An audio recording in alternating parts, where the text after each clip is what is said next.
28장. 악인은 쫓아오는 자가 없어도 도망하나 의인은 사자같이 잠잠이라. 나라는 죄가 있으면 주관자가 많아져도 명철과 지식 있는 사람으로 말미암아 장구하게 됩니다. 가난한 자를 학대하는 가난한 자는 곡식을 남기지 아니하는 소 같습니다.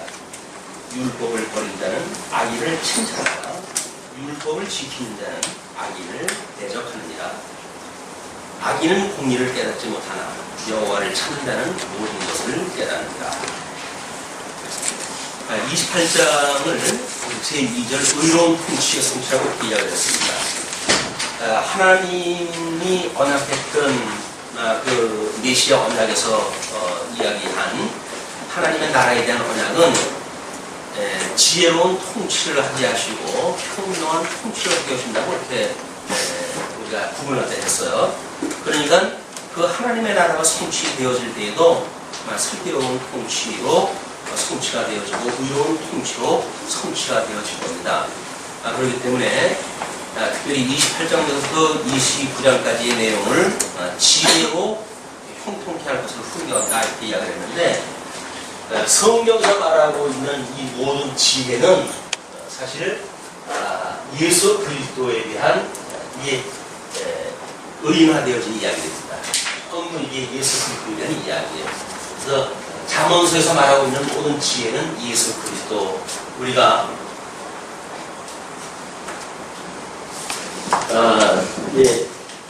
영과 육으로 이렇게 되어졌다고 했을 때, 이 영과 육으로 지음을 받았고 이제 마음이 연결해주는 이런 그 이야기인데, 이제 우리가 이거를 혼적 기능이라고 했고 이거를 감각 기능이라고 그랬어요.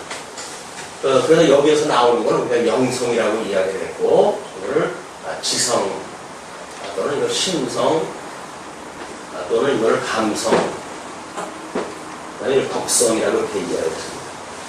이거는 뭐 하나님 나라로 봤을 때 하나님께서 약속했던 이스라엘 백성들이라고 한다면 가나안, 우리 아담에게 주어졌다고 한다면 에덴이라고 볼 수가 있겠죠. 에덴. 근데 여기서 사실은 약속되어진 거지만 쫓겨나가지고 여기 애국을 볼 수가 있고, 이 에덴에서 쫓겨난 우리 세속이라고 볼 수가 있겠죠. 세속의 나라. 이거로부터 이제 구원을 받은 것이 성도들이 이중 두 가지 두 마음을 가지고 살아가는 이것이 신의 반도이기도 하고, 또는 우리들이 보는 주님의 몸된 교회의 눈으로 보이는 가시적인 교회, 지상교회, 전투교회에 표현되어지는 그런 교회를 볼 수가 있습니다. 이는 우리들의 마음, 지어져가는 성전이나 하나님께서 섭리하시는 어떤 역사나 같은 원리예요, 사실은. 같은 원리이기 때문에 이 지금 하나님 나라가 이걸로 완성되어진 거 아닙니까? 이게 하나님 나라예요. 이게 하나님 나라라고 한다면 지어져가는 성전으로서의 성도들의 어떤 이런 것 덕성 문제로 우리가 분류를 해볼 수가 있겠죠. 그래서 이 마음을 가지고 있는 이 마음밭이 얼마나 중요한지 신보가 고약하게 되면 이 복음을 받아들이지 못합니다. 하나님께서 우리 마음밭을 복음이 떨어질 때에 길가에다 떨어지게 되면 이미 길은 사람들이 밟고 다니는 곳이고 하기 때문에 싹을 갈 수가 없어요. 다 새가 쪼아먹고 그렇게 되어야 되는데, 하나님께서 부드러운 밭을 만들어 놓으시고 거기에다가 이 복음의 씨앗을 떨어지게 되면 이게 30배, 60배, 100배의 결실을 맞도록 만들어 주시는 게 밭인데요.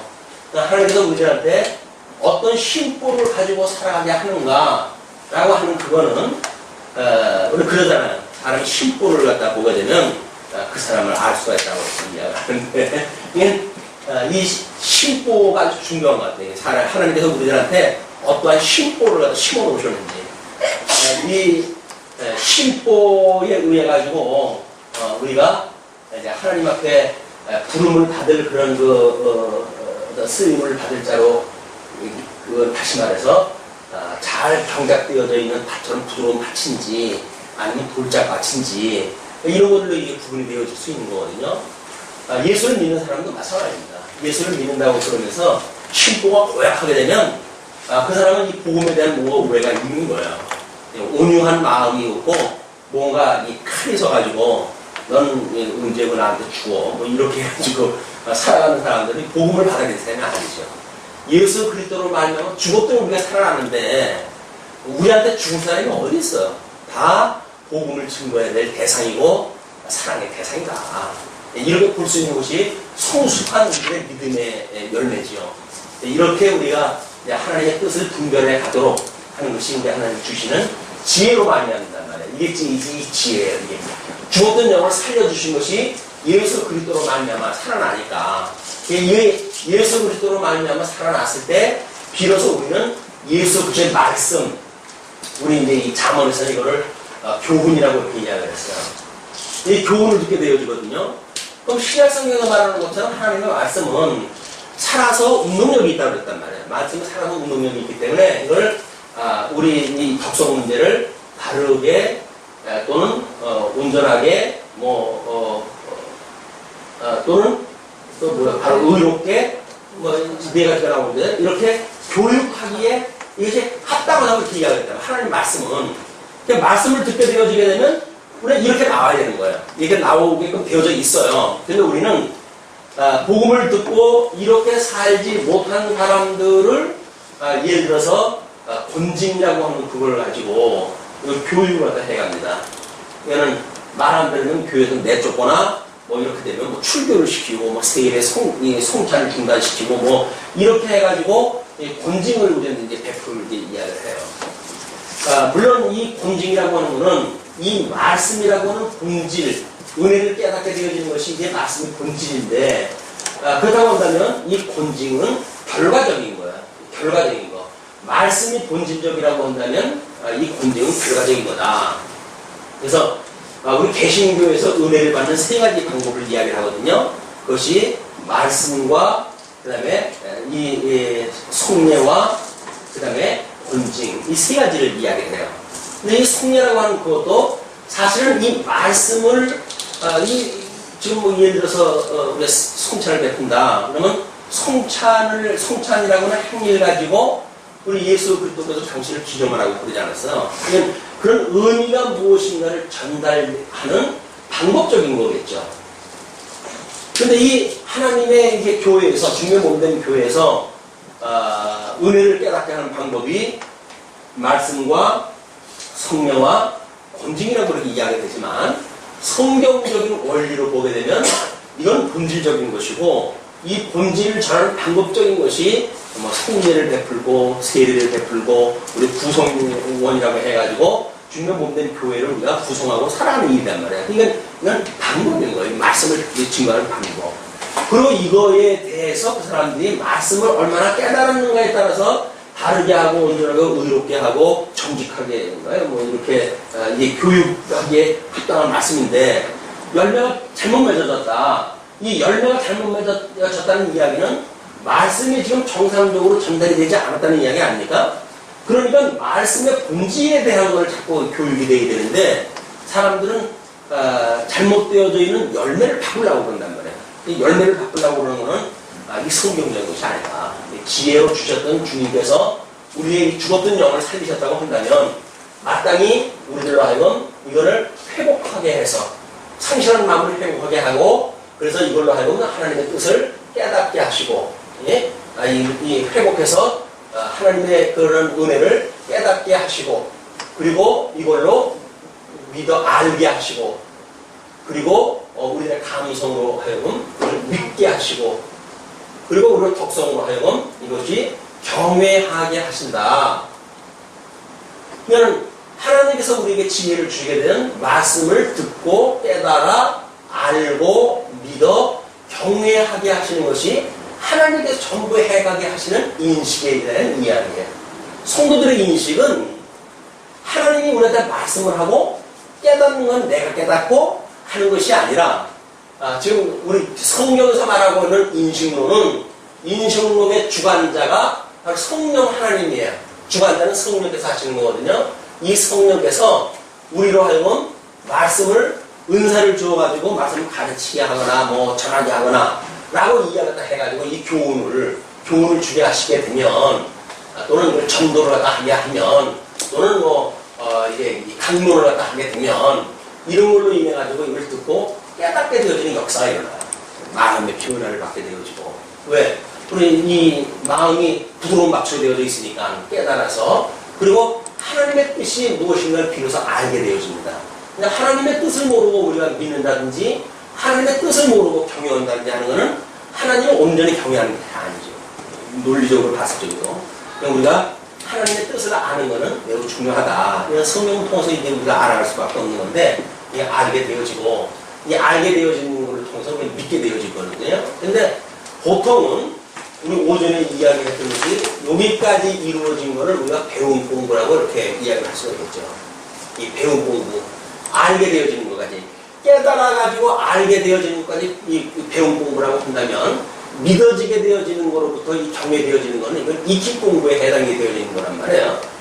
그냥 믿는 것도 이게 어떤 명제적으로 우리가 그걸 가지고 믿는다는 이야기는 자칫 잘못하게 되면 그냥 도식화되어지기 쉽죠. 우리가 강론을 다 해놓고 그러므로 뭐 예수는 그리스도라든가 그러므로 하나님은 언약대로 이렇게 여호와라든가 라고 하는 명제로 도달하다 하는 그 이야기는 이 과정이 충분히 설명이 됐을 때 이것이 등장이 되게 되고 그 다음에 이 믿어지는 그것이 어떤 너무 극단적인 명제, 최상위의 명제이기보다는 그 강론의 내용이 증거하고자 했던 것이 무엇인지 그런 것을 우리가 믿게 하는 하위 개념이 필요하다. 너무 상위 개념으로 시작이 되어지게 되면 과정을 우리가 무시하게 되어져요. 젊은이들이 말씀을 깨닫게 되어지게 되면 명제를 알게 되어지니까 과정에 대한 걸 우습게 여기니까 과정이라고 하는 것은 어차피 경륜이 포함되어진 건데 경륜을 우습게 여기게 되어지니까 백발을 우습게 여기게 되어지고 경험을 가지고 있는 서론자를 우습게 여기게 되어진다. 그렇지 않다. 하나님께서 이렇게 깨달아가게 하는 것은 뭐 백발 앞에 우리가 스스로 설 수 있게끔 만들어가는 일이지 바르게 한다고 하는 그것이 나보다 경험이 많은 사람이 뭐 말씀하다 보게 되면 그 앞에 그렇습니까? 라고 이야기하다 하지 에이 그런 거 아니에요. 말해가지고 자기 주장을 다 피거나 이렇게 하지 않는단 말이야. 이것이 우리가 어떻게 이런 그 믿음으로 해서 질서가 잡혀져 가는가에 대한 문제거든요. 그러면 이 이론을 자칫 잘못 알게 되면 논리 정연한 때로는 이빨이 센 이런 사람들이 모든 걸 장악하는 교회가 되어져요. 그래가지고 젊은이 청년층에서 노인네들 말씀도 모르면서 말이야 이러고저러고 해가지고 이제 해서 교회 질서가 완전히 뒤집어지고 맙니다. 그거는 하나님께서 선명했던 경험의 세계를 무시한 그냥 과정을 무시한 명제로 도달했기 때문에 이 과정에 대한 중요성이 생략되어진 그런 거는 언젠가는 다 깨져버려요. 자기가 경험세에 들어가게 되면 다 깨져버릴 것들이에요. 이런 것들이 상당히 중요한 맥락이라고 보고 이렇게 하나님 나라가 이루어져 가는 이런 방법이 지금 소개가 되어진 것이 28장 1절부터 5절까지 28장 전체 내용이 율법을 따라 다스릴 것을 분별하잖아요. 그러니까는 율법이라고 하는 건 지금 이 말씀입니다. 이 말씀을 따라서 이걸 가르칠 걸 갖다 이야기를 하죠. 말씀의 본질이기 때문에 말씀을 잘 이야기하고 가르치다 보게 되면 하나님께서 이걸 인식을 하나님께서 해가시는 일이니까 물론 이 주체는 우리 중생한 성도지요. 성도가 성령께서 성도로 하여금 이 하나님이 어떠한 분인가를 깨달아 알고 믿게 해서 경영되게 하시는 거 아니겠어요? 이것이 인식론에서 하게 되어지는 성령께서 이 대외적인 원리, 인식의 원리 세 가지 원리인데 대외적 원리가 있고 이 대내적 원리가 있어요. 대내적 원리가 있고 그다음에 이제 본질적인 원리가 있는데 이게 우리의 인식의 대상이라고 하는 것이 누구인가에 대한 문제거든요. 대상. 그래서 보통 철학에서는 이걸 이제 농권이라고 해가지고 명제를 갖다 제시를 하죠. 이제 그 명제를 갖다 이야기하다 하고 그 명제가 어떻게 우리가 알 수 있는가라고 하는 것을 논의해가는 것이 세상 일반 철학에서 말하고 있는 인식론이에요. 그럼 우리는 성령 하나님께서 친히 우리들로 하여금 깨달아서 이렇게 알고 믿어지게 하는 이런 그 일들을 하나님께서 하신다.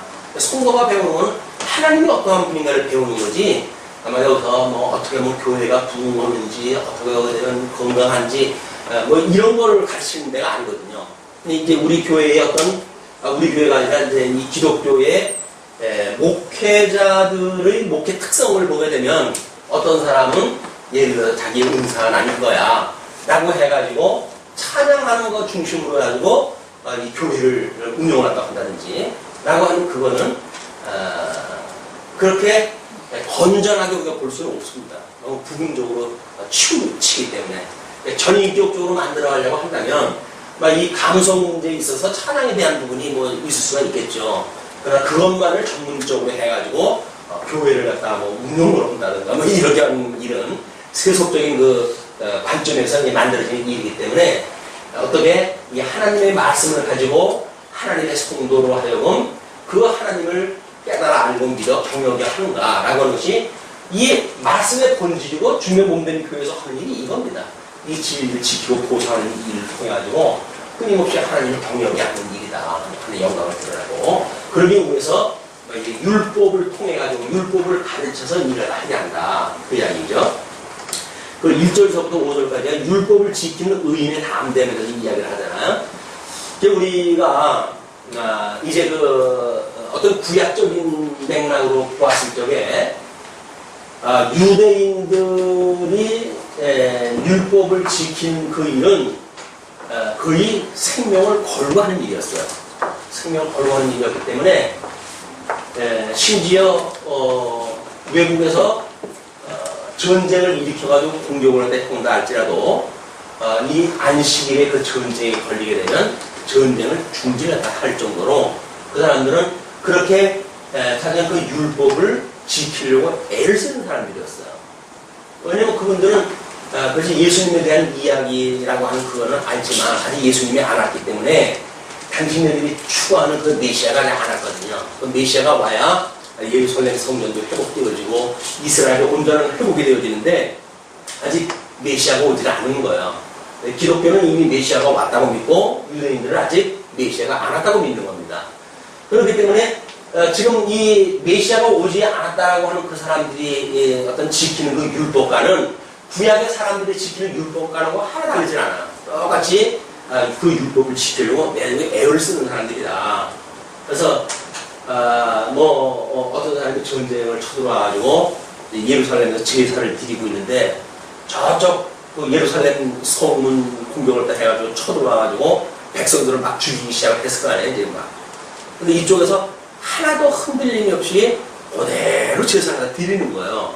점점 들어와가지고 이제 성전 가까이 있는 사람까지도 막 죽이는 이런 살상행위가 벌어지는데도 불구하고 이쪽에서는 하나님 앞에 드리는 그런 그 의식에 하나도 흔들림이 없이 그 제사를 드려요. 그래서 끝내 거기까지 왔을 때 적장이 그들 앞에 무릎을 꿇는 그런 그 일화를 소개를 하더라고요. 그래서 하얀 옷을 입고 그 제사를 갖다 드리는 의식이 너무나 엄숙해가지고 그렇지만 이게 뭐 자기 짐승같이 생긴 자기네들에게 침략을 하는 그런 침략자의 입장에서 봤을 적에 겁이 덕분 나는 이 경외심에 그냥 우러나오는 거예요. 무릎을 꿇고 전쟁을 중단시키고 잠시 머물러 갔다는 그런 거 일화가 그러는데 이만큼 하나님의 말씀을 지킨다는 이야기는 본질로 해가지고 인생의 본분이 무엇인가를 깨달은 일이기 때문에 우리 공자도 그때 아침에 도를 깨달으면 저녁에 죽어도 여한이 없다고 그러는데 우리가 이 하나님 앞에 이 말씀 대신 말씀 나는 뭐 길이요 진리요 생명이라고 이야기하는데 우리 이 도를 깨달았다 말씀을 깨달았다고 한다면 사실은 오늘 주님께서 우리를 불러가신다고 하더라도 우리는 세상에 나와서 배울 거 다 배운 거예요. 뭐가 더 필요해요? 예수님께서 이렇게 했으면 이제 살아주시기 우리를 갖다 생명을 주시게 되면 이걸 전도하는 일에 쓸 것이고 그 다음에 주님께서 우리 생명을 불러가시게 되면 오늘은 마감되는 이상이죠. 근데 우리는 세속적인 그런 그 생각을 갖게 되어지게 되면 100세 시대인데 이 나이에 가는 건 너무 억울하잖아? 정말 억울한가요? 아니 이 지옥 같은 곳에서 빨리 해방되는 것이 하나님의 은혜라고 여겨진다고 한다면 하루라도 저를 빨리 갔으면 좋겠어요 라고 우리가 기도할 일이지 여기서 우리가 천년 만년 좀 살게 해주세요. 여기가 좋습니다. 초막새웃을 짓고 하나는 주를 위하여, 하나는 모세를 위하여, 엘리야를 위하여 이렇게 살겠습니다. 라고 이야기하는 그거는 하나님이 계시했던 세계의 의미를 모르기 때문에 나타나는 현상이란 말이에요. 세속주의가 지금 추구하고 있는 이 100세 세대를 과연 어떻게 보고 살아갈 것인가. 100세 때까지 정말 이 말씀 모르고 살아가려고 한다면 지겨운 거예요. 뭐고 살아가요. 그러니까 대부분의 사람들은 다시 젊으면 어떻게 하시게 돼요? 그러면 아유 징그러워 그만 살 거야. 안 갈 거야. 라고 하는 이유가 살아보니까 알겠거든요.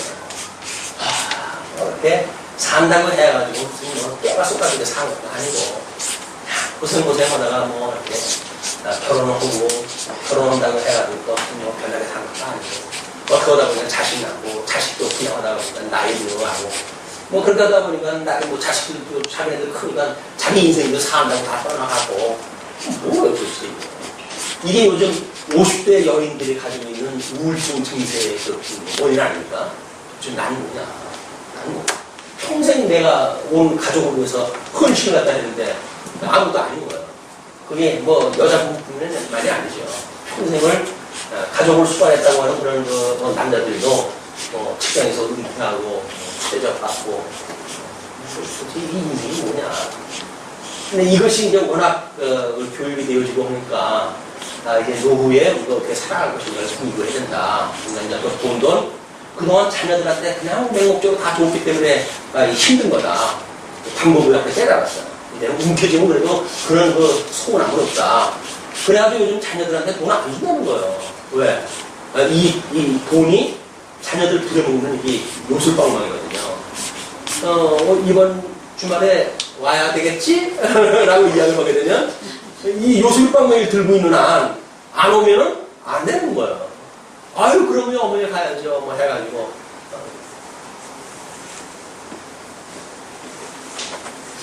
오늘 주문이 많아요.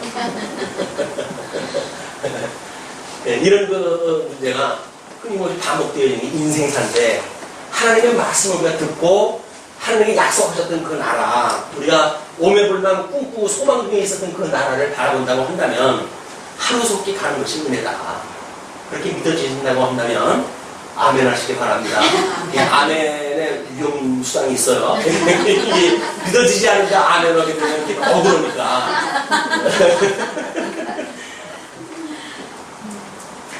자, 그럼 이제 보세요. 악인은 쫓아오는 자가 없어도 도망하나 의인은 사자같이 담대하리라. 전도서의 그 담대한 데까지를 이야기를 하죠. 사자 그리고 뭐 사막에 있는 도마뱀 당당한 그 표정으로 해가지고 보여주고 그렇게 이야기를 하는데 악인은 쫓아오는 자가 없어도 도망을 할 수밖에 없어요. 정말 그렇습니까?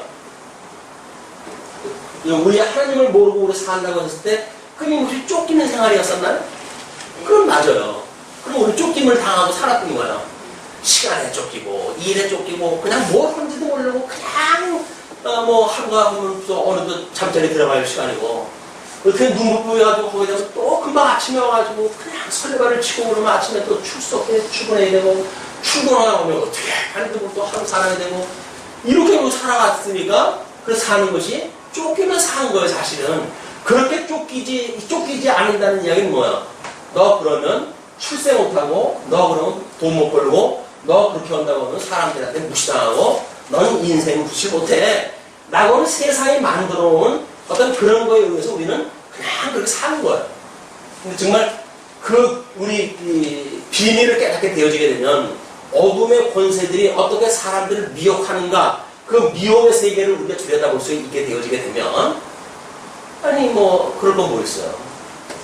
빨리 도망가야 돼. 너 빨리 도망가지 않으면 너 큰일 나. 뭐 이렇게 이야기가 됐을 때 괜찮아. 뭐 죽게 되면 죽으면 되지 뭐. 그럼 우리가 천천히 가면 되는 거예요. 그렇게 믿음이 있으면.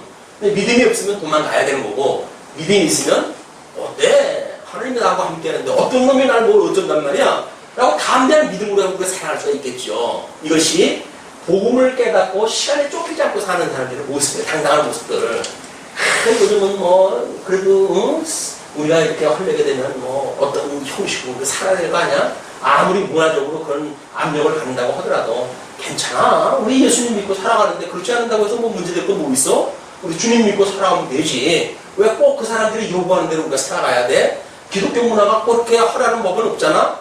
라고 우리가 담대한 믿음을 갖게 되면, 뭐, 설사, 이 물량시대에 우리가 산다고 하지만, 뭐, 돈이 없다고 해가지고 기 죽을 것도 없고, 숫자가 적다고 해가지고 코 빠질 것도 없고, 그런 거 아니겠어요? 그러나 만약에 쫓겨가지고, 뭐 어떤 목표를 갖다 두어가지고 그걸 달성해야 되는 어떤 그런 거에 우리가 쫓기게 되어지게 되면, 야, 이거 큰일 났네. 은폐할 나이는 다 돼가고, 이거, 아직 뭐 싹을 보니까 싹수는 노랗고, 뭐 이거 준비할 걸 보니까 준비할 건 태산이고, 너 어느 세월에 뭐 이렇게 하면서, 그러고 살 거라고요. 그러나, 아니, 하나님께서 뭐, 그 아브라함과 이삭과 야곱에 되신 하나님, 영하신 하나님 안에 어제도 계시고, 오늘도 계시고, 내일도 계실 뿐인데, 아니, 내가 아니면 다른 사람 통해서 허시겠지. 하나님께서 하나님의 은혜를 이해가지고 하시는 일이지, 뭐 인간 누구를 위해서 그런 일이 아니잖아요. 그러면 우리는 그 일을 성급하게 서두를 거 없어요. 주시는 분복에 감사합니다. 오늘 여기까지 인도하신 거 감사합니다. 다른 사람은 애가 편한데 우리는 감사하다고 이야기를 해요. 왜? 하나님이 얼마나 좋은 길로 인도하셨을까? 뭐 우리는 이런 걸로 저런 걸로 봤을 적에 아유 너무 이거 애 타는데요. 그럴 필요 없어요. 하나님이 주시는 일이라고 한다면 그냥 벌써 우리 기꺼이 기쁨과 즐거움으로 누릴 수가 있는 거죠. 이것이 보험사에 감사하고 항상 기뻐하는 하나님이 실현해 가신 일이다. 하나님을 아는 자가, 예수를 우리가 품은 자가, 예수를 품은 자 맞습니까? 내가 죽어 웃고 내 안에 사는 건 누구라? 그리스도라면요. 그러면 내 껍데기 속에 그리스도가 살아있으니까 그건 뭐예요? 그러면 해를 품은 날이 아니라 주님을 품은 이 흙덩어리 아니겠어요? 그 주님을 우리가 이 호구 살아가는데 뭐 세상의 걸로 인해가지고 즐거우고 세상의 걸로 우리가 이루어져는 것을 이유가 없는 거다. 아마 이스라엘 백성들이 그런 담대한 믿음으로 살아가지 않았을까 하는 생각을 해봅니다. 아마 다윗도 그런 그 삶을 살았겠고 히브리서 기자가 이야기했던 믿음의 사람들에 대한 이야기들이 이런 일이기 때문에 톱으로 썰어지를 당한다고 할지라도 그 사람들이 기꺼이 그냥 참여했던 거예요. 너 이렇게 하면 너 톱질을 쳐 죽일 거야. 그 아주 끔찍한 일 아닙니까? 톱을 잘라 죽인다 그러는데 뭐 단두대를 해가지고 칼로 해가지고 잠깐 잘라 죽이는 것도 아니고 톱으로 쓰는데요 그거를 온몸 덩어리를. 보통 통증입니까? 근데 기꺼이 그 썰어지를 당하는데 두려움으로 써있어요. 이게 말씀이 무엇인지 아는 사람, 참 생명이 뭔지를 아는 사람, 천상의 생명이 뭔지를 아니까 지상 세계 속에서 죽어가는 것에 대해서 기꺼이 그냥 썰어지를 당한 거예요. 이것이 믿음의 우리 선배님들이 살아갔던 길이다. 이 믿음의 선배님들이 그렇게 살아갔고 그 언약대로 우리 주님께서 그걸 보이셨어요. 언약대로 십자가 못 박아 죽으셨고 그 가진 수욕을 다 나가렸습니다.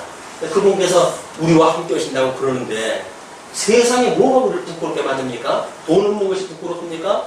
출세 못한 것이 부끄럽습니까? 뭐가 부끄러우세요? 부끄러울 거 없어요. 이 대단한 이분이 우리와 함께 하는데 이분에 대한 가치가 떨어지게 되면 떨어지는 것만큼 허하니까 다른 걸로 자꾸 치장을 해야 되니까 힘들어지는 거거든요. 이분 한 분만으로 우리는 족해요. 예수 그리스도 한 분만으로 족해요. 그렇다고 한다면 한 세상 살아가는데 살아가는 거지. 하나님 경험으로 살아가면 되지. 세상 사람들한테 나무럽지 않게 나는 이만하네 라고 보여준다고 해가지고 하나님한테 영광 돌아가니까 헛된 자기 영광 부과하는 거지. 뿐만 아니라 나라는 죄가 있으면 주관자가 많아져도 나라가 죄가 있으면 주관자가 많아진다고 한들 안 되는 거예요. 왜? 영철과 지식 있는 사람으로 말미암아 장구하게 되기 때문에. 근데 우리는 이 나라가 죄가 있게 되어지게 되면 주관자가 많았으면 좋겠다라고 이야기를 해요. 이 인재가 없어서 그렇다. 지금 대한민국의 정치에 이런 것들을 보면서 대한민국 인재가 없어 라고 하는데 인재가 많아서 없어요. 왜냐하면 영철과 지식 있는 사람으로 말미암아 장구하기 때문에 그렇습니다. 이게 이제 어떤 그 일회용으로 쓰임을 받는 그런 거라고 한다면 아무런 소용이 없어요. 영원한 나라를 우리가 사모하면서 지금 현재 우리가 살고 있는 나라를 살아갈 때 비로소 그 나라의 어떤 본속들을 위해서 기도할 마음도 있고 그런 거지. 지금 우리 나는 나라 우리 대한민국만 유일무이한 그런 나라가 되어졌으면 좋겠고 다 하나님을 섬기기 위해서 그런 그 권세 잡은 자들을 위해서 기도할 일이 있다. 가난한 자를 학대하는 가난한 자는 곡식을 남기지 아니하는 포 같으라. 가난한 자를 학대하는 가난한 자 웃기지 않습니까? 어떻게 보면 이게 포 같을까요? 부한 자가 가난한 자를 학대한다고 한다면 근데 일시적으로 맞죠. 가난한 자가 가난한 자를 학대를 한다. 그렇게 되면 마치 포 같아가지고 아무 남미가 없는 거예요. 마지막 끝판까지 나타나는 일들이다. 율법을 버린 자는 악인을 칭찬하나 율법을 지키는 자는 악인을 대적합니다.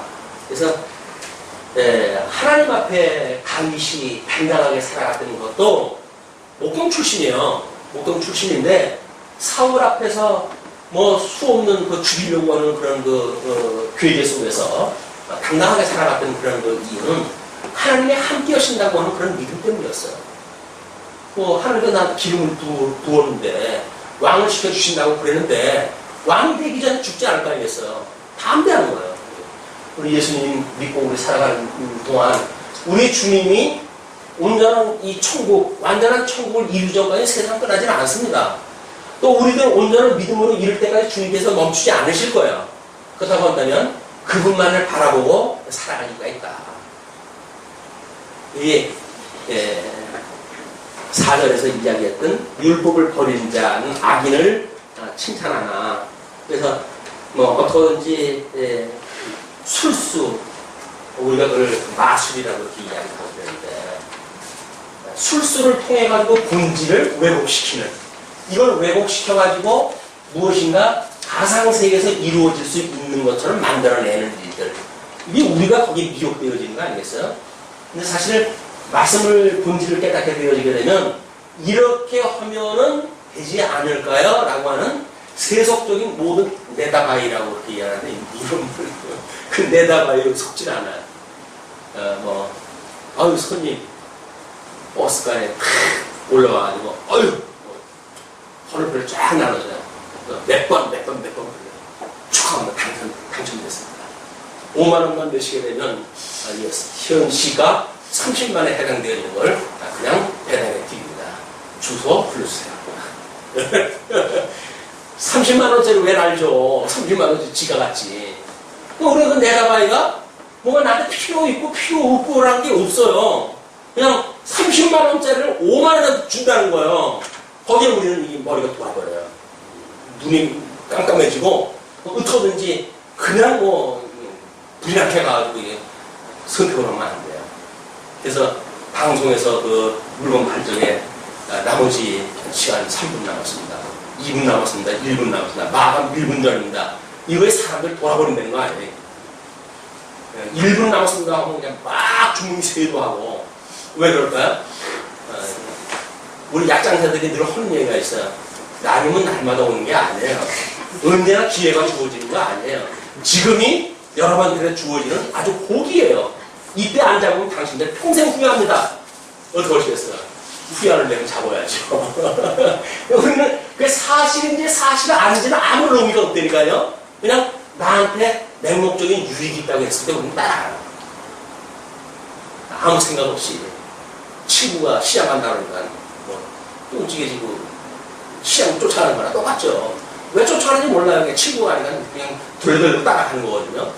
이게 우리가 목적 의식 없이 사는 인생들의 본질의 세계예요. 이게. 우리는 너무나 분명한 이 하나님께서 우리 하나님을 경외하는 것이 인생의 본분이라고 하는데 이 본분을 알게 하셨잖아요. 이것도 타의적으로 경외하지 않으면 안 돼라고 하는 것도 아니고 하나님의 그 놀라운 은혜와 그 평강과 이걸 깨달아 알고 믿어져서 알기 때문에 누려지는 일인데 이걸 어떻게 누려? 누가 이걸 말리겠어요? 그러니까 이거를 본질을 깨달은 사람들은 세상에 대하여 이러고 저러고 것에 영향을 받지 않는다. 세상이 감당할 수 있는 믿음이라고 소개됐지만 악인은 공의를 깨닫지 못하나 여호와를 찾는 자는 모든 것을 깨닫는다. 그래서 하나님이 없다고 하는 지금 21세기가 하나님이 없다고 하는 세상입니다. 니체 이후에 하나님은 이미 죽으셨어요. 니체가 하나님을 죽일 수는 없지만 제가 선언을 갖다 했고 그 선언하는데 다른 사람이 다 그래? 아 그럼 내가 잘못 알고 있었네 라고 해가지고 하나님이 없다고 시대를 지금 21세기에 살고 있는 게 모든 사람들이 그 니체의 철학 아래에 모든 사람들이 지금 살고 있는데도 불구하고 자기가 어떤 그런 사상에 의해서 오염되고 있는지 모르는 거예요.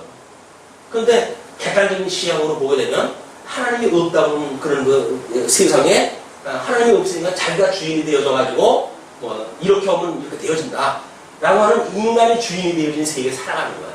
그게 소위 민주주의입니다. 백성이 주인이 되는 세상. 근데 하나님을 깨닫는 방법적으로 해가지고 민주주의가 맞죠. 그러나 그것은 하나님의 절대 주권을 가지고 계신 분이라고 하는 것은 믿는 사람들이 해가는 방법적인 거지 이것이 본질은 아니잖아요. 뭐 주권이 백성들한테 있어요. 하나님한테 있지. 우리는 주권이 백성들한테 있다고 이렇게 오염되어진 사상에 인력되어지니까 선거철 한번 투표하는데 그게 마치 내가 뭐 참여하는 것 같고 그러잖아요. 그런데 요즘은 대통령 5년에 한 번 뽑잖아요. 5년 한 번 뽑아놓으면 5년 동안 우리 위해서 뭐 해요? 뭐 황제처럼 군림을 갖다 하죠. 나의 뭐 경제, 뭐 이런 모든 정책에 대한 변화가 어디에 영향을 받아요? 그분의 계획에 의해서 이게 반영되니까요. 그런데 백성이 주인이에요? 주인이 그런 대접을 받고 살아가고 싶습니까? 아니에요. 주인은 무슨 백성한테 있어요. 주권이. 민주주의, 대한민국은 대한민국 민주공화국으로서 모든 주권이 국민으로부터 있고 국민으로부터 나온다. 그렇습니까? 안 그래요. 권세 잡은 사람들의 멋이에요. 그런데 하나님이 없고 인간이 주인이라고 우리가 가정을 만들어 놓고 그리고 이제 민주주의라고는 어떤 정치체제를 만들어 놨으니까 맞죠? 참정권이 있고 우리한테 마치 그런 권리가 있는 것 같잖아. 근데 왜 우리 권리하고 권세 있는 사람 권리하고 다 다를까요? 우리 그런 거 객관적으로 생각할 필요 없어요. 아, 민주주의에서 내가 특혜권을 행사하고 내가 이런 거 국민의 한 사람이다. 맞습니다. 국민의 한 사람이에요. 그러나 때에 따라서는 요즘 영화들이 그 이야기하는 것처럼 그냥 어디 요즘 이거 뭐 동물들 그 전염병 걸렸을 때 죽이는 거 보셨나요? 방송 통해 가지고 그 생명 죽이는 사람들의 모습이에요. 권세 잡은 사람이 뭐 어떻게 뭐 하면 광주 문제 있어 쓸어버려. 그럼 쓸어버리는 거예요. 무슨 민주가 어디 있고 무슨 사람 인권이 어디 있고 생명의 존귀함이 어디 있고 어디 있어요. 권세 잡은 자들이 권세우고 위해서는 무슨 일도 할 수가 있는 건데 그게 민주주의라고 하는 나라에서 만들어진 일들이란 말이에요. 하나님이 없다고 하는 세상이니까. 그러나 여호와를 찾는 자는 모든 것을 깨달아요. 아, 그래서 세상이 이 모양이로구나. 세상 되어지는 일로 인해 스트레스를 받는다고 한다면 그것처럼 미련한 사람은 없어요. 아니 원래 세상은 그런 건데 그 짐승 같은 사람들이 짐승같이 사는데 짐승이 짐승처럼 산다고 해야 스트레스를 받으면 못해요. 개는 짖어야 되는 거고 요즘 퇴근하다 보면 어느 집에 개가 한 마리 오래간만에 뭐 길에다 놨더라고요. 이제 못 보던 사람이 지나가서 그런지 발바닥이 발소리만 나면 짖기 시작하다 하거든요. 아주 싸납게 생겼어 개가. 그런데 개가 짖는다고 그래가지고 그 개한테 화를 낼 수는 없잖아요. 개가 짖는 건 당연한 일인데 짖는 거하고 지나가죠. 짖는 뭐 발소리 안 들릴 때까지 아주 암같이 짖으더라고요. 근데 어떻게 그 개가 짖는 건데 돌멩이 던져가지고 말릴 수가 있어요. 남의 집 개한테. 개니까 개는 개 짖는 거지. 그 현상에 대한 걸 바로 알게 되면 본질을 알고 하나님 경외하는 사람들은 그걸로 인해 영향을 안 받아요. 이것이 지금 이 공의를 깨닫지 못하지만 여호와를 찾는 자는 모든 것을 깨닫게 되어지는 이치다. 이 해안에서 모든 일을 하나님 깨달아가면 도구로 주신 거네. 수단으로 깨달도록 주신 거니까. 다음 6절로부터 20절 성실히 행하는 가난한 자는 악한 부자부터 복되다고 공개를 하죠. 성실히 행하는 가난한 자는 사곡히 행하는 부자보다 나으니라. 물론 오실 예수 그리스도에 대한 이야기입니다. 주님께서 성경대로 죽으시고 성경대로 사시고 그분께서는 여우도 뿔이 있고 새도 깃들이 곳이 있지만 나는 머리둘 곳이 없다고 했던 주님이에요. 그런 그 주님께서 주님의 그런 그 뜻을 이루심으로 해가지고 그 신앙적으로 했던 부여했던 적그리스도들 그 사내들이네 그런 그 모든 유대인들 그런 그 일들이 이루었던 것보다 예수님이 실질적으로 이루시게 됐다. 율법을 지키는 자는 지혜로운 아들이요 탐식자를 사귀는 자는 아비를 욕되게 하는 자이다. 그래서 너무 껄껄하는 사람들은 경계하시는 게 좋아요. 껄껄한 욕심에 의해 사로잡힌 자의 오염이 되어지게 되면 우리가 세속주의의 오염이 되어지는 거거든요. 세속주의의 오염이 되어지게 되면 가로수마를 다 부풀리게 만들어요. 누룩 한 덩어리가. 그러니까 왜곡되어진 누룩이 주님의 몸된 교회에 들어오게 되면 이 비진리를 어떻게든지 이거를 사도 바울의 그 뜨거운 마음처럼 그게 아니에요. 진리는 이거예요. 라고 해서 변명을 때 해줘야지. 아이고, 교회라는 게 다 그렇지 뭐 해야 돼. 너는 너대로 전하고, 너는 너대로 전하고. 이렇게 되어지게 되면 그 교회는 멀리 못 가죠. 하나님의 말씀은 왜곡되어지는 그런 문제는 끊임없이 우리가 경계되어져야 된다. 그래서 바리새인들과 사두개인의 누룩을 경계시켰던 주님, 그런 그 의도가 하나님의 나라가 인간의 불의로 되지 않는다는 겁니다. 또 중한 비올리로 자기 재산을 많아지게 하는 것은 가난한 사람 불쌍히 여기는 자를 위하여 그 재산을 저축하는 것입니다. 아주 무거운 비올리로 자기 재산을 많아지게 하는 것, 이것이 가난한 사람을 불쌍히 여기는 자를 위해 가지고 재산을 저축하는 것이라고 이렇게 이야기를 해요. 이게 무슨 얘기예요? 지금 그 중한 비올리, 이 비올리의 프로테이지가 높은 거예요. 그걸로 자기 재산을 많아지게 하는, 증식하는 사람들, 이런 것들이 가난한 사람 불쌍히 여기는 자를 위해서 그 재산을 저축하시는 것이다. 이거는 중한 비올리로 자기 재산을 많아지게 하는 것, 그 다음에 가난한 사람 불쌍히 여기는 자를 위하여 그 재산을 저축하는 것, 두 가지를 대비해가지고 이 문제를 보셔야 설명이 되어질 겁니다. 이렇게 되어지면 사람이 길을 돌이키고 율법을 듣지 아니하면 그의 기도도 가능하니라. 그래서 중한 비올리를 해가지고 재산을 증식하고 이렇게 해가는 것이 어떤 율법을 듣지 아니하는 일인데, 그들이 어떤 명분을 가지고 기도를 갖다 허물어 해가지고 유대인들이 그랬잖아요. 예수님 오셨을 때 손을 들고 그들이 길거리에서 기도를 갖다 하고 이렇게 기도를 갖다 했지만 주님께서 골방에 들어가서 해라 이렇게 이야기한 것은 그러니까 그 사람들이 엄청나게 비올리로 해가 재산을 많아지게 하는 사람들이었어요. 그러나 가난한 사람 불쌍히 여기는 이런 자를 위해서 그 재산을 저축하는 것이지 그렇게 하는 게 아니다. 예수님이 오셔가지고 이 문제를 해석을 하시는 겁니다. 사람이 길을 돌이키고 율법을 듣지 아니하면 그의 기도도 가증하리라. 정직한 자를 악한 길로 유인하는 자는 스스로 자기 함정에 빠져도 성실한 자는 복을 얻느니라. 예수님께서 너희들이 두 세상을 다니다가 하나님의 백성들을 하나 만나게 되면 열이나 지옥 백성이 되게 하는구나 이렇게 책망을 하시는 일이 있는데, 이 정직한 자를 유인해가지고 유인하는 악한 길로 유인하는 자, 이게 주님의 몸된 교회의 비진리로 미혹하는 자들입니다. 우리 갈라디아 교회도 마찬가지죠. 이거 할례를 행해야 된다고 미혹했던 자들이 해당되어지는 거고, 예수님이 오셨을 때 그 예수님을 해석했던 모든 사내들이나 적그리스도들 이런 자들로 여기에 해당되어지는 겁니다. 성실한 자는 복을 얻는다. 성실성을 가지고 계셨던 하나님의 속성을 잘 설명되어진 것이 시편이라고 했어요. 그렇죠? 그 시편의 이야기, 성경대로 우리 예수님의 성실이 오셔가지고 성실이 구약의 모든 것들을 다 이루신 분이 주님입니다. 뿐만 아니라 부자는 자기를 지혜롭게 여기도 명철한 가난한 자는 그를 살펴합니다. 스스로 부자가 자기 지혜롭게 여겨요. 야, 내가 너를 써가지고 그래서 너 이렇게 해야 거야. 너 그렇게 해가지고 이거 안 돼. 이렇게 해가지고 자기를 높이고 자기 지혜롭게 여기지만 명철한 자는 명철한 그 가난한 자는 오히려 그를 살펴 알아요.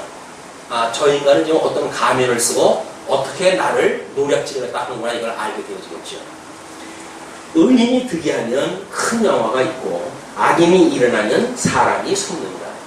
의인이 득이하게 되면 하나님의 그 선한 뜻이 이루어지게 되면 거기는 하나님의 나라가 이루어지고 있지만, 악인이 일어나게 되어지게 되면 적그리스도에 의해 가지고 짐승세위가 만들어지게 되면 모든 그런 하나님의 의를 추구하는 사람들은 숨을 수밖에 없습니다. 그래서 아마 이거는 우리 예수님 오셨을 때도 마찬가지지만 지금의 주님의 몸된 교회도 마찬가지일 거예요. 하나님의 어떤 그런 예수 그리스도로 말미암은 주님의 몸된 교회라고 한다면 하나님께 모든 영광을 돌리고 그렇게 되지만, 만약에 악인들이 일어나가지고 자기의 헛된 영광을 부과한다고 한다면 믿음의 사람들은 숨습니다. 그래서 주님의 몸된 교회가 상당히 보수적이에요.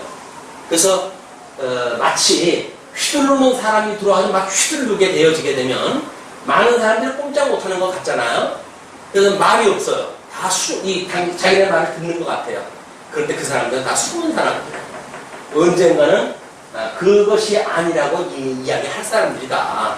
눈에 보이는 것만 보는 사람은 미련한 자예요. 눈에 보이지 아니하는 자기의 그런 어떤 명령에 반대하는 자가 얼마나 많은지 이걸 볼 수가 있어야 지혜롭겠죠. 자기의 죄를 숨기는 자는 형통치 못하나 죄를 자록하고 버리는 자는 불쌍히 여김을 합니다.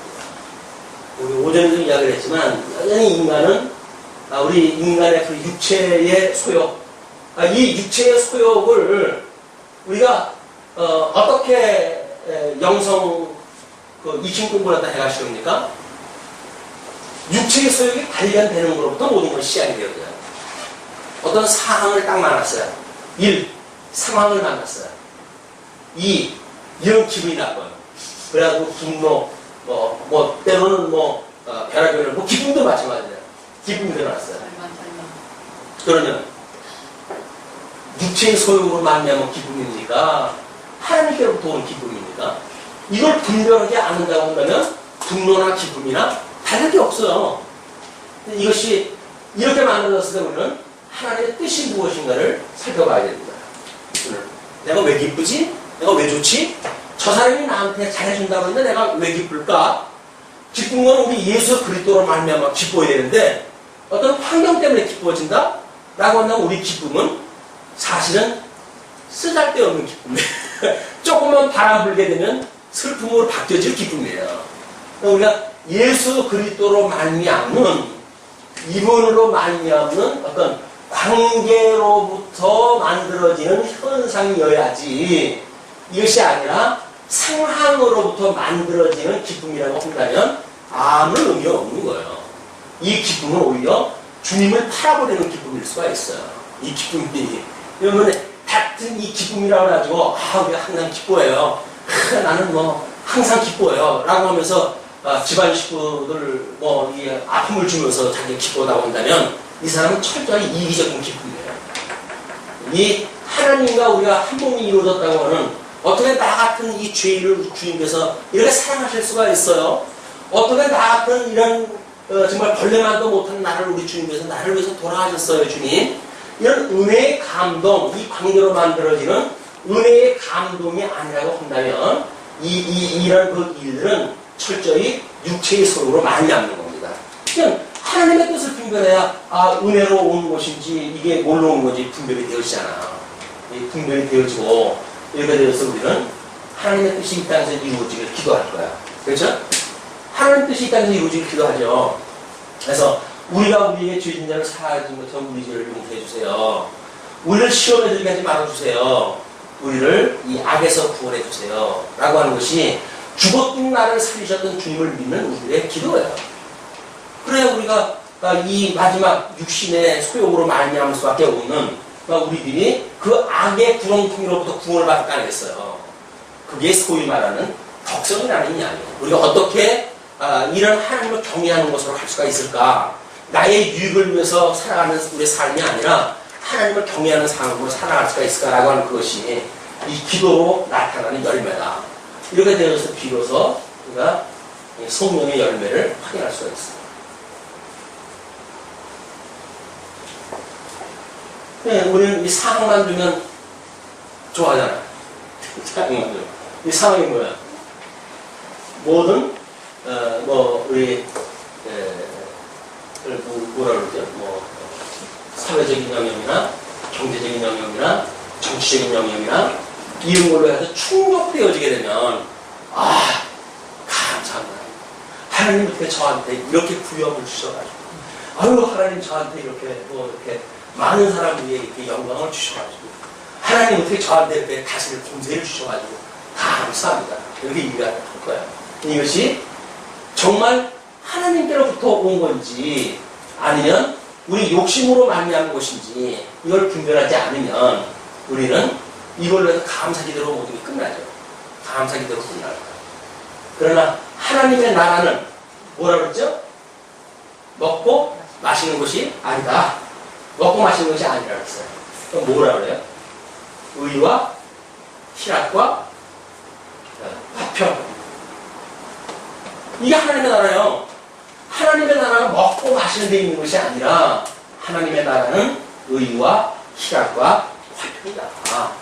우리 하나님의 나라를 지어가는 우리들의 이 몸이었단 말이에요. 우리의 이 몸이 하나님의 나라를 이루어가는 지어가는 성전인데, 성전이 의와 희락과 화평이 아니라 의보다는 불의를 앞세워가지고 수단 방법까지 하냐고 뭔가 내 유익을 취하려고 그러고, 때로는 이 희락이 아니라 희락이 기쁨이 아니라 희락이 왜 그랬을까요?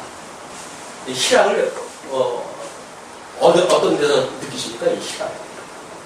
이거는 뇌에서 도피들이 뭐가 나와가지고 얻는 그런 기쁨, 이런 정도의 그 기쁨하고 상당히 수준이 달라요. 그죠? 그러니까 이 희락이라고 하는 예수 그리스도와 한 몸 되어졌다고 하는 최극의 기쁨이에요. 최극의 기쁨. 그럼 일반 계시록으로는 어디에서 주실까요? 부부관계에서 주시겠죠. 부부관계.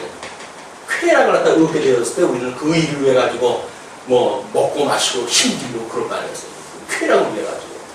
그러나 주님과 우리가 한 몸 되어졌다고 하는 걸 깨닫는 이런 그 희락을 맛보게 되어지게 되면 세상에 잡다한 걸로 인해 가지고 우리를 입고 없죠. 이걸 우리가 맛을 못 보는 거예요. 주님하고 우리가 희락을 못 보는 거예요. 그러니까 세상에 허탈한 걸 가지고 우리가 그걸 쟁취하고 허접스러운 것을 가지고 자기가 이스라엘도 마찬가지지만 하나님하고 충족이 되어지게 되면 쓸데없는 우상에 왜 관심 돌리겠어요? 그러니까 하나님 한 번으로 충족이 안 되어지는 거야. 그냥 우상단지 쪼개다. 이 우상을 믿으면 뭐가 좀 되려나? 저 우상이 믿으면 뭐가 되려나? 우리 신앙생활도 똑같은 거죠. 희락이 없다는 이야기는, 예수 그리스도로 말미암아 희락이 없다는 이야기는, 이번 한 번만으로 우리에게 기쁨이 없다는 이야기는 무엇인가? 다른 걸로 인해 기쁨을 추구할 수밖에 없어요. 그것이 탐심은 곧 우상 숭배라고 이렇게 이야기를 하는데, 이 탐심이 이거에 대한 것을 추구하고 있는 우리 성도들의 삶입니다. 그러니까 이거 추구하는 거예요. 하나님 주신 여건보다는 더 이게 우리 욕심이에요. 아무리 끝을 하다 파내도 끝이 없어요. 그래서 그걸 다 채우려고 그러는데 채워져야 말이지. 늘 요 밑에까지만 돼 있어가지고 요 목에서 늘 갈증이 나네요. 목까지 좀 찼으면 뭐가 좀 시원할 텐데 목까지 안 차요. 목에서 늘 갈증이 나요. 조금 더 있었으면 좋겠어요. 조금 더 있었으면. 지금 준 것이 하나님께서 은혜로 주어진 지족의 삶이라고 한다면, 이 족함을 알게 되어지게 되면, 지족이라고 하잖아요. 이 족함을 알게 되어지게 되면 우리는 모자라는 건 넘는 것, 이거에 관심이 있는 것이 아니라 주님이 우리와 지금 함께 있다고 하는 그 기쁨에 우리는 우리의 인생을 여기에 우리가 뭔가 힘을 드릴 수가 있는 것이다. 분명히 여기부터 나오는 거죠. 이것이 이제 우리가 하나님과 화평을 이루니까, 아니 짐승권세가 우리를 이런다고 하면 어떻고 저런다고 한다면 어때요? 하나님과 이 화평을 이루는데, 그래서 하나님의 나라는 의와 희락과 화평이다. 먹고 마시는 데 있지 않다.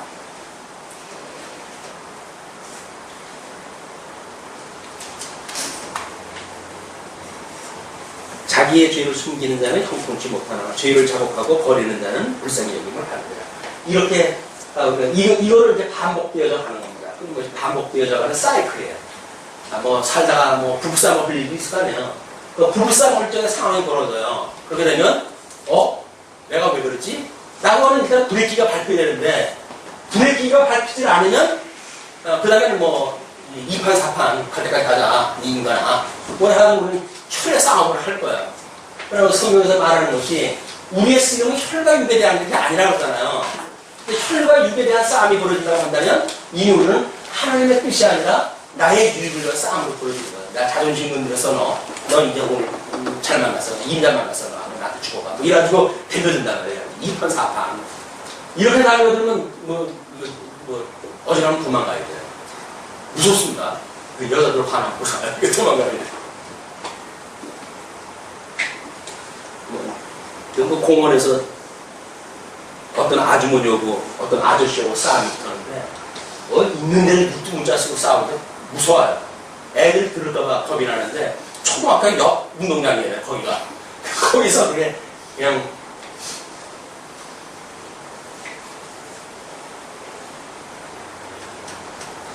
항상 경외하는 자는 복되거니와 마음을 강팍하게 하는 자는 재앙에 빠집니다. 경외하는 자는 복되거니와 경외하기 때문에 복이 있는 겁니까? 복이 있기 때문에 경외하는 겁니까? 하나님의 양변학을 지금 이루어진 결과가 우리한테 회복이 되어진 거예요. 그렇기 때문에 복이 있는 자가 사실은 경외하는 겁니다. 경외하기 때문에 복이 있는 것이 아니라 경외하는 자는 복되거니와 마음을 강팍하게 하는 자 이것은 상실한 마음대로 두어져가지고 더러운 그 욕심에 가득 차 있고 부끄러운 마음에 있어가지고 하나님의 질서를 왜곡시키는 일이 만들어지고 하는 일들이죠. 재앙에 빠지죠. 가난한 백성을 압제하는 악한 간원을 부르짖는 사자와 주인공 같으니라. 짐승원대라고 해서 이야기를 하죠. 무지한 치리자는 포악을 크게 행하거니와 탐욕을 미워하는 자는 장수하리라. 욕심을 버리는 자. 그래서 통계학적으로 나왔더라고요. 종교인들이 가장 수명이 길대요. 스님이 됐든 예수님이 됐든 정말 예수를 믿고 마음의 평안을 가지고 살아갈 이유는 장수하기 위해서 그런 것이 아니라 영생을 얻는다고 하는 것을 지금 일반 계시로 보여주는 거니까 사람의 피를 흘린 자는 함정으로 달려갈 것이니 그를 막지 말지니라. 사람의 피를 흘린 자는 함정으로 달려갈 것이라고요. 우리 하나님께서 다윗이 성전신다고 그러니까 너는 피를 많이 흘려서 안 돼 라고 이야기를 했는데 성실히 행하는 자는 구원을 얻을 것이나 사곡히 행하는 자는 곧 넘어지리라. 그게 섰다 함도 아니고 이루었다 함도 아닌 거예요. 끝없이 우리 하나님 앞에 우리들의 부족함을 고백을 갖다 하고 나의 그런 부정함을 고백을 갖다 하고 하나님의 은혜를 우리가 구하고 하는 일은 끊임없이 반복되어져야지. 아니 내가 뭐 예수님한테 이제 구원받도록 이미 예정되어졌고 내가 지금 예수를 믿는데 지금 죄 좀 진다고 해가지고 어디 가겠어? 라고 말하는 이야기는 내가 섰다고 이야기하는 사람인데 여기는 선 게 아니에요. 지금 온전케 하시는 예수 그리스도를 향해서 다른 박수 치는 거지 서 있는 게 아니다. 마치 예정론을 조금 이렇게 이 껍데기로 해서 공부를 하게 되면 자기가 구원받았다고 이야기를 하니까 그래서 구원받은 사람이 이 개판으로 살아가는 거예요. 구원받았대요. 구원받은 사람이 살아가는지 모르지만